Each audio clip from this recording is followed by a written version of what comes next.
अगर आपने भी हाल ही में 10th या 12th कंप्लीट किया है या करने वाले हैं और पॉलिटेक्निक कोर्सेज करने का प्लान कर रहे हैं, तो भोजपुर बिहिया का गिरिजा देवी पॉलिटेक्निक कॉलेज आपके लिए हो सकता है एक बेस्ट ऑप्शन।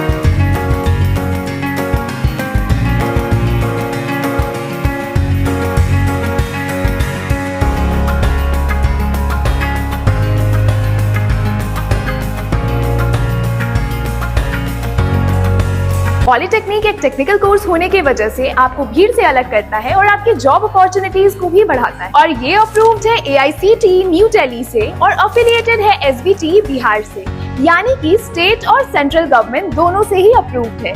यहाँ आपको प्लेसमेंट की 100% गारंटी मिलती है और अभी एडमिशन प्रोसेस भी शुरू हो गया है। यहाँ आपको बिहार स्टूडेंट क्रेडिट कार्ड के द्वारा भी एडमिशन फैसिलिटी दी जाती है। कोर्सेज की बात करें तो यहाँ 4 ब्रांचेस हैं: DME that is Diploma in Mechanical Engineering, DCE that is Diploma in Civil Engineering, DEE that is Diploma in Electrical Engineering and DSC that is Diploma in Computer Science and Engineering। और इन सारे courses की labs और workshops की सुविधा भी उपलब्ध है। College या एडमिशन की अधिक जानकारी के लिए स्क्रीन पे दिए गए नंबर पर कांटेक्ट करें या हमें डायरेक्टली विजिट करें। हमारा पता है Girija Devi polytechnic college, industrial area near Mahtin Mai मंदिर, बिहिया, भोजपुर।